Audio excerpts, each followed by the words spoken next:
Majority Leader. Mr. President, I want to make sure everybody understands what's been objected to. The provision that was in the bill has been in there for 2 months. Everybody had a chance to read, came out of committee unanimously. No one objected to proceeding to it on the floor. I just offered the majority an opportunity for a simple up or down vote to strike the provision they recently discovered, and they've objected to it.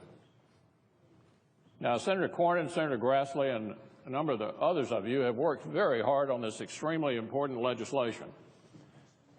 I brought it to the floor the other day, open for amendment, but we've not been able to offer any amendments because the minority doesn't want to have an open amendment process and are insisting on trying to kill this important bill because of provision they claim somehow they missed after it being in there for 2 months, they now suddenly find offensive.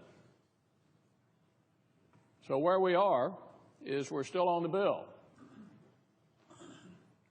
And we're going to pass this bill, I assure you.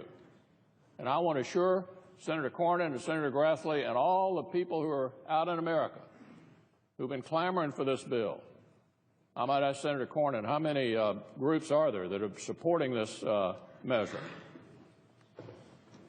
Mr. President, if I can respond, there are about 200 different. Without objection.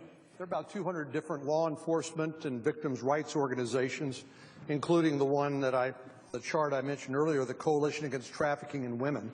This is one of those rare subjects where people have genuinely come together in revulsion to this terrible crime, but also in an attempt to try to do something meaningful to address it. So what I want to say to those groups is that we're going to stay on this bill until we pass it. I've offered the minority an opportunity to have an up or down vote to take out the provision they've suddenly discovered is offensive to them, even after having it in the bill for 2 months. Even the most casual observer would have to conclude that the minority is going to great lengths to prevent the Senate from even doing business on things that are overwhelmingly supported. But I'll say this to everybody out there who cares about this bill: we're going to stay on it until we finish it. I yield the floor.